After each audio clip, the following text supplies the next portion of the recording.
The famine was devastating. First-hand accounts reveal how people clamored for the starch water in which rice had been boiled. They were reduced to eating leaves and grass. The dead piled up in streets and villages because the living were too weak to cremate them. Parents would throw their children into rivers and wells to spare them a slow, painful death.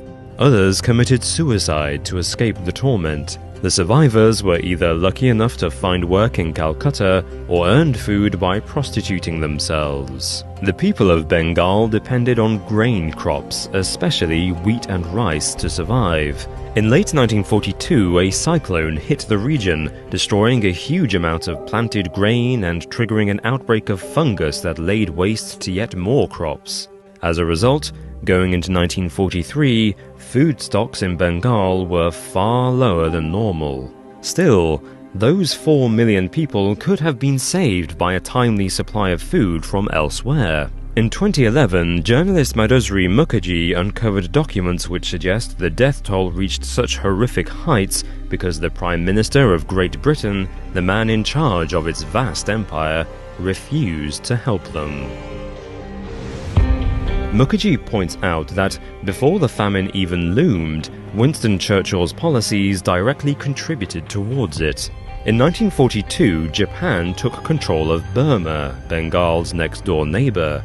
To stave off the threat of a Japanese invasion, the British stationed a significant army presence in the region. They evicted about 180,000 farmers and seized 125,000 acres of farmland for the army base. They also seized all boats in the region and banned shipping, despite the fact that a significant proportion of Bengal's food supply came from trade in the bay. Furthermore, Churchill enacted a denial policy in the region, better known as scorched earth. Rice crops and stores of grain were deliberately destroyed by the army, just in case the Japanese invaded. Nevertheless, India still exported 70,000 tons of rice for the British war effort in the first half of 1943, just as the famine was taking hold. This was enough to feed 400,000 people for a year.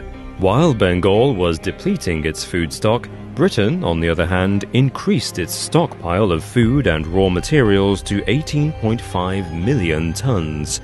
Its population had 14 million fewer than Bengal's. Sir Archibald Wavell and the Secretary of State for India, Leopold Amery, requested food be shipped to India to relieve the famine. Churchill bluntly refused.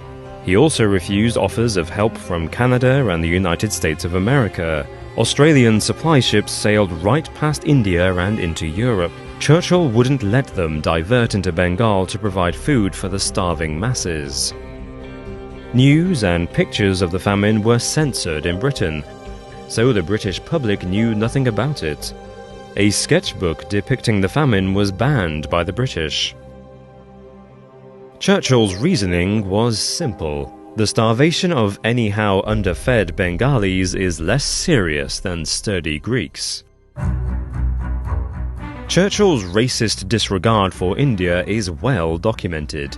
He despised Gandhi and infamously called Hindus a beastly people with a beastly religion. Regarding the 1943 crisis in Bengal, he said, "Famine or no famine, Indians will breed like rabbits."